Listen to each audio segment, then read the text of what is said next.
جیسے اس نے کہا تھا بالکل ویسے ہی انور کی بہن اونچا اونچا بول کر اس کی ذات پر کیچڑ اچھال رہی تھی۔ اس نے اس کا گریبان چھوڑ دیا تھا، پھر دھواں دھواں چہرہ لیے دروازہ کھول کر باہر چلی آئی۔ حرم دروازے میں آ کھڑا ہوا تھا، ہاتھ باندھ کر چوکھٹ سے ٹک کر۔ ہماری بھی عزت ہے بھابھی، اور ہم نے کون سا غلط بات کر دی تھی؟ بس یہی کہا تھا نا کہ اس لڑکی کے ساتھ بچپن میں زیادتی ہوئی ہے، ریپ ہوا ہے اس کے ساتھ۔ آپ بتاؤ کون سا مرد اپنے لیے ایسی بیوی کو چنے گا؟ اس نے سفید چہرے کے ساتھ پلٹ کر حرم کو دیکھا تو اس نے کندھے اچکائے، پھر وہ پلٹی اور اسی تیزی سے زینے اتری۔ مہمان گردن اٹھائے اسے ہی تک رہے تھے۔ صوفیہ نے یکدم چونک کر اس کے چہرے کی جانب دیکھا تھا۔ وہ آگے بڑھی، درمیانی فاصلہ عبور کیا اور پھر داخلی دروازے کے پاس کھڑی روہیلا سے الجھتی انور کی بہن کے چہرے پر اگلے ہی پل ایک زوردار تھپڑ دے مارا۔ سارا گھر، ساری دنیا، سارا جہان ایک پل کے لیے ساکت ہو گیا تھا۔ اگر کچھ باقی رہ گیا تو بس اس کا تیز تنفس اور خوفناک حد تک سپاٹ چہرہ۔ روہیلا آنکھیں کھولے اسے تک رہی تھی۔ حرم سکون سے ریلنگ تک چلا آیا تھا، پھر دونوں ہاتھ ریلنگ پر رکھ کر ہلکا سا جھکا۔ میرے لیے اگر آپ نے یا آپ میں سے کسی نے بھی ایسا کچھ گند اپنے منہ سے نکالا تو میں اس سے بھی برا کروں گی، آپ سب کے ساتھ۔ میں جاوید انصاری کی بیٹی ہوں جس کے ساتھ 18 سال قبل ظلم ہوا تھا۔ میں مجرم نہیں ہوں، میں کبھی مجرم نہیں تھی۔ سالوں کا بوجھ تھا جو اس کے دل سے ہٹا تھا۔ وہ بلند آواز کے ساتھ سرخ نگاہیں لیے سب کو انگشتے شہادت سے تنبیہ کر رہی تھی۔ اس کے زخم جو چھپے ہوئے تھے واضح ہو گئے۔ کمپوزڈ مزاج رکھنے والی لڑکی نازنین کہیں گم ہو گئی تھی، اور آپ کا وہ لفنگا بیٹا انور، خدا کرے کہ وہ کسی گٹر میں اوندھے منہ گر کر مرے۔ اس کی بد دعا پر حرم بالکل ہلکا سا مسکرایا تھا۔ خوف کا سامنا کیے بغیر خوف نہیں جاتا۔ اس نے بھی اس کے اندر پلتا خوف کو جڑ سے اکھاڑ پھینکنے کی کوشش کی تھی۔ کیا کوئی اور ہے جسے میرے ماضی کے متعلق کوئی سوال پوچھنا ہے؟ میں یہاں کھڑی ہوں آپ سب کا ہر جواب دینے کے لیے۔ وہ بلند آواز سے سب کو متوجہ کیے ہوئے تھی۔ کسی میں ہمت ہی کہاں تھی کہ اس کے سامنے سوال کرتا۔ لاؤنج سنسان ہو گیا تھا، وہ پلٹ کر جا چکی تھی۔ حرم سیدھا ہو گیا تھا، پھر سپاٹ چہرہ لیے اپنے کمرے کی جانب بڑھایا۔ اس دنیا میں جتنا بے شرم شاید ہی کوئی ہو۔ پیچھے اب تک سب کچھ اپنی جگہ ہی ساکت تھا، یوں گویا کبھی حرکت میں آیا ہی نہ ہو۔ طوفان تھم چکا تھا اور اب وہ بالکل خالی وجود لیے بیڈ پر گھٹنوں میں سر دیے بیٹھی ہوئی تھی۔ کتنی ہی دیر گزر گئی لیکن کسی نے بھی اس کے کمرے کا دروازہ نہیں کھٹکھٹایا۔ یقیناً روہیلا حرم کو اسے اکسانے پر کھری کھری سنانے گئی ہوگی۔ صوفیہ نے اس کی جگہ سب سے معذرت کی ہوگی۔ وجدان نے اپنا چہرہ لیپ ٹاپ میں کچھ اور گھسا لیا ہوگا، اور ثانیہ کمرے میں آنے کے لیے ہمت مجتمع کر رہی ہوگی۔ دفتن کمرے کا دروازہ کھلا، اس نے سر نہیں اٹھایا۔ وہ دیکھنا نہیں چاہتی تھی کہ کون آیا۔ اسے رہ رہ کر اپنے زوردار چانٹے کا خیال آ رہا تھا۔ اب وہ کیسے سامنا کرے گی سب مہمانوں کا؟ کوئی بیڈ کے ساتھ اپنی کرسی آہستگی سے آگے کر کے بیٹھ گیا تھا۔ اس نے سر نہیں اٹھایا۔ ابھی کسی کو بھی دیکھنے کا دل نہیں تھا۔ اس کا دل چاہ رہا تھا کہیں بھاگ جائے، گم ہو جائے اور کبھی روشنیوں کا سامنا تک نہ کرے۔ اس کے رگوں پہ میں تھکن اترنے لگی تھی۔ نازنین، اور پھر ایک جانی پہچانی سی آواز سن کر اس نے ایک جھٹکے سے سر اٹھایا تھا۔ سامنے الہام بیٹھی تھی، آنکھوں پر چاند نما اینک جمائے، گنگریالے بالوں کو اطراف میں ڈالے، فکر مندی سے اس کی جانب دیکھتی ہوئی وہ یکدم اپنے بستر سے اتری اور پھر اس کے گلے لگ گئی۔ کہیں لمحات وہ یوں ہی اس سے لگی رہی تھی اور الہام اس کی پشت پر اپنے ہاتھ سے نرم دائرے بنا رہی تھی۔ اس نے آنکھیں بند کر کے اپنا سر اس کے کندھے پر رکھا ہوا تھا۔ اتنی کمزور کیوں ہو رہی ہو؟ کھانا ٹھیک سے کھا رہی ہو نا؟ اس کی فکر مند سی آواز پر نازنین کا دل کیا دھاڑے مار کر رونا شروع کر دے، لیکن وہ چپ رہی۔ اس نے سارے آنسو حلق میں اتار لیے تھے اور اب حلق دکھ رہا تھا۔ وہ الہام سے الگ ہو گئی، پھر نگاہیں چراتی بیڈ پر بیٹھ گئی۔ الہام بھی اس کے ساتھ ہی بیڈ پر بیٹھ گئی تھی۔ پھر اس کا ہاتھ اپنے نرم ہاتھ میں لیا، اس کے بال سلائے۔ تم ٹھیک سے کھانا نہیں کھا رہی نا؟ آخری دفعہ کب رغبت سے کھانا کھایا تھا؟ خفگی سے پوچھا تو نازنین تھکن زدہ سا ہنسی۔ اس کی اکلوتی سہیلی کو بس اس کے کھانے کی فکر رہتی تھی۔ تمہیں کس نے بلایا یہاں؟ تمہارا وہ ہینڈسم کزن جو تمہارا اسٹوڈنٹ نہیں ہے؟ مسکرا کر کہا تو نازنین کا حلق کڑوا ہونے لگا۔ زہر لگ رہا تھا وہ کزن جو اس کا اسٹوڈنٹ نہیں تھا۔ وہ کہہ رہا تھا کہ نازنین کو آپ کی ضرورت ہے فی الحال۔ میں بہت ڈر گئی تھی ایک دم سے۔ تم ویسے بھی ٹھیک نہیں رہتی ہو، نہ اپنا خیال رکھتی ہو نہ دوسروں کو رکھنے دیتی ہو۔ پھر تمہارے ٹرمینیشن لیٹر کا پتہ چلا تو مجھے اور پریشانی ہونے لگی۔ یونیورسٹی تمہاری ہیل کی ٹک ٹک کے بغیر سنسان ہو گئی ہے۔ الہام کی باتیں اس کے اندر کو بھر رہی تھی۔ وہ منمل ہوا محسوس کر رہی تھی۔ بہت دنوں بعد اسے ہوم جیسا محسوس ہو رہا تھا۔ مجھے اس گھر سے باہر لے کر چلو پلیز، میرا دم گھٹ رہا ہے یہاں پر۔ اس نے کہا تو الہام نے سر اس بات میں لایا، پھر اٹھ کھڑی ہوئی۔ ابھی وہ اپنے پیر بیڈ سے اتارنے ہی لگی تھی کہ دروازے پر دستک ہوئی اور پھر حرم اندر داخل ہوا۔ وہ ایک آخری بندہ تھا جس کی نازنین شکل تک نہیں دیکھنا چاہتی تھی۔ الہام نے نازنین کو اشارہ کیا اور پھر کمرے سے باہر نکل گئی۔ وہ دروازے میں ہی ٹھہرا رہا۔ کیسا محسوس کر رہی ہیں آپ؟ تم مجھے اپنے جیسا بناتے جا رہے ہو، میرا پیچھا چھوڑ دو۔ آپ میرے جیسا بننا افورڈ نہیں کر سکتی۔ خیر، میں خوش ہوں کہ آپ ٹھیک ہیں۔ کیا میں تمہیں کہیں سے ٹھیک لگ رہی ہوں؟ طنز کرتے ہوئے پوچھا تو حرم نے آرام سے سر اس بات میں ہلایا۔ اگر آپ طنز کر رہی ہیں تو آپ بالکل ٹھیک ہیں۔ اور وہ اس کے جواب پر چونکی تھی۔ بالکل ایسی ہی ایک بات اسے زاویار نے بھی کہی تھی۔ ابھی آپ خالی محسوس کریں گی، پھر کچھ دنوں میں آپ کا وجود اس تکلیف سے بے حس ہو جائے گا اور ایک وقت بعد آپ کو اس سب سے کوئی فرق نہیں پڑے گا۔ آپ لوگوں کے منہ توڑنے کی جرت سے بہرہ مند ہوں گی اور آپ کا ماضی آپ کا غلام ہوگا۔ تم بہت ظالم ہو حرم، بہت زیادہ۔ مجھے لگتا تھا کہ زاویار اپنے فیصلوں میں، اپنی باتوں میں اور اپنے رد عمل دینے میں کرول ہے، لیکن تم عجیب ہو۔ تمہاری نرمی کاٹ کھانے کو دوڑتی ہے اور تمہاری سختی سے حیوانیت کی بو آتی ہے۔ اس کی بات سن کر حرم کے چہرے پر ایک سایہ سا لہرایا تھا، لیکن وہ اگلے پل سنبھل گیا۔ آپ کچھ زیادہ ہی ناولز پڑھ رہی ہیں آج کل۔ میری زندگی سرکس بنی ہوئی ہے، ناولز پڑھنے کا وقت نہیں ہے میرے پاس۔ وہ اٹھ کر ڈریسنگ روم کی جانب بڑھ گئی تھی اور حرم چند پل اپنی جگہ ہی کھڑا رہا۔ سایہ جو اس کے چہرے سے غائب ہو گیا تھا پھر سے لہرانے لگا تھا۔ وہ دونوں سمندر کنارے چلی آئی تھی۔ ٹھنڈی ہوا کے باعث ان دونوں کی زلفیں ایک طرف کو اڑ رہی تھی اور خنکی گویا رگوں میں اترنے لگی تھی۔ گیلی ریت پر ننگے پیر چلتی وہ دونوں ہی خاموش تھی۔ کیا وہ ٹاکسک ہے؟ جیسے تم مجھے بتا رہی ہو، اس حساب سے تو اس کا رویہ خاصا ڈسٹربنگ ہوگا۔ کہیں وہ تمہیں ہراساں تو نہیں کر رہا؟ الہام کا دماغ کچھ زیادہ ہی کام کر رہا تھا۔ نازنین نے گہرا سانس لے کر سر نفی میں ہلایا تھا۔ وہ ٹاکسک نہیں، ہاں اس کا رویہ کبھی کبھی بہت ڈسٹرب کر دیتا ہے مجھے، ایسے جیسے اس کا اصل روپ سامنے آ رہا ہو۔ مجھے لگتا ہے کہ وہ کہیں اندر سے نرم ہرگز بھی نہیں ہے۔ ہو سکتا ہے کہ وہ اپنی نرمی کے ذریعے اپنے ٹاکسک حصوں کو چھپا رہا ہو، یا شاید میں ہی کچھ زیادہ سوچ رہی ہوں۔ اس کے سر میں درد سا ہونے لگا تھا۔ تم اس سے منع کر دو کہ وہ تمہارے معاملات میں نہ بولا کرے۔ اس کا کوئی فائدہ نہیں۔ اس نے میری ہمیشہ مدد کی ہے، میں اسے اپنی مدد کرنے سے منع کروں تو اس کے پاس ہزار تعویلیں ہوتی ہیں۔ اس کی آواز اداس تھی۔ سمندری لہروں کی اداسی اس کے لہجے میں اترنے لگی تھی۔ اس کے انداز نے الہام کو بھی اداس کر دیا تھا۔ کبھی کبھی لگتا ہے کہ کچھ ٹھیک نہیں ہوگا، جیسے سب ختم ہو جائے گا، لیکن ٹھیک نہیں ہوگا۔ وہ ریت پر آ بیٹھی تھی، الہام بھی اس کے ساتھ ہی آ بیٹھی۔ آسمان بہت سیاہ معلوم ہو رہا تھا، تاروں کی روشنی اسے روشن رکھنے کے لیے ناکافی تھی۔ تم مایوس مت ہو، اللہ بہت رحم کرنے والا ہے۔ الہام کے کہنے پر اس نے چہرہ اٹھا کر شکوہ کنہ نگاہوں سے آسمان کو دیکھا تھا۔ اس کی اداس آنکھیں بہت خاموشی سے شکوہ کر رہی تھی۔ کیا تمہیں اب بھی نائٹ میئرز آتے ہیں؟ اس کے پوچھنے پر نازنین نے سر آہستہ سے اس بات میں ہلایا تھا۔ اسے بے ساختہ وہ پہلی رات یاد آئی تھی جب وہ بالکنی میں بیٹھے بیٹھے سو گئی تھی۔ وہ رات بہت پرسکون تھی، اسے اس رات بہت اچھی نیند آئی تھی۔ جاب کے لیے کیا ارادہ ہے تمہارا؟ میں آج بھی انٹرویوز کے لیے گئی تھی، جلدی کوئی جواب ملا تو میں جوائن کر لوں گی۔ اب اور ہاتھ پر ہاتھ دھر کر نہیں بیٹھا جا سکتا، اس نے کہہ کر اپنے سیاہ بال سمیٹے تھے۔ سمندری لہروں کا شور اس کی اداسی کو سینچ رہا تھا اور وہ کچھ بہتر محسوس کرنے لگی تھی۔ اسے اس واک کی واقعی ضرورت تھی۔ جاب ملتے ہی میں امی اور وجدان کو اپنے گھر واپس لے آؤں گی۔ مزید مجھے اس گھر میں نہیں رہنا۔ لیکن یہ تمہارے لیے خطرناک ہو سکتا ہے، کون جانے کہ تمہارے تایا مزید کیا سوچے بیٹھے ہوں۔ کم از کم وہ گھر محفوظ نہیں ہے۔ الہام کی بات پر اس نے گہرا سانس لیا تھا۔ اب تک وہاں رہنے کا بس یہی تو جواز تھا اس کے پاس، لیکن ہر گزرتے پل کے ساتھ اس کا سانس گھٹتا جا رہا تھا۔ چلو آئس کریم کھاتے ہیں۔ اتنی ٹھنڈ میں اس نے الہام کو کپڑے جھاڑ کر اٹھتے ہوئے دیکھا تو پوچھا، اگر ٹھنڈ میں آئس کریم نہیں کھائی تو کیا خاک زندگی گزاری ہے تم نے؟ آ جاؤ، ہم آج دونوں کون ایک ساتھ کھائیں گی۔ میں دو نہیں کھا سکتی، اس نے بھی اس کے ساتھ آگے بڑھتے ہوئے کہا تو الہام نے خفگی سے اسے گھورا۔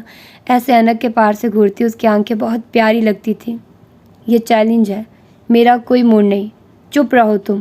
وہ اب اپنی گاڑی کی جانب چلی آئی تھی اور ساتھ ساتھ اسے ٹھنڈ میں آئس کریم کھانے کے فوائد سے بہرہ مند بھی کر رہی تھی۔ نازنین سر ہلاتی اس کی بے تکی باتیں سن رہی تھی۔ رات کی تاریکی گہری ہونے لگی تھی، لیکن اس کا دل الہام کی موجودگی کے باعث ہلکا پھلکا ہو گیا تھا۔ اور یہ تھی آج کی ایپیسوڈ۔ یقیناً آپ لوگوں کو پسند آئی ہوگی۔ اور مطلب مزہ آیا مجھے پڑھنے میں. جس طرح سے آج اس نے اس کو تھپڑ مارا اور جس طرح اس نے اس کو اکسایا، مزے کا تھا. تو یقیناً آپ لوگوں کو بھی اچھا لگا ہوگا یہ ناول. ملتے ہیں اس کی اگلی ایپیسوڈ میں. اپنا ڈھیر سارا خیال رکھیے گا. اللہ حافظ.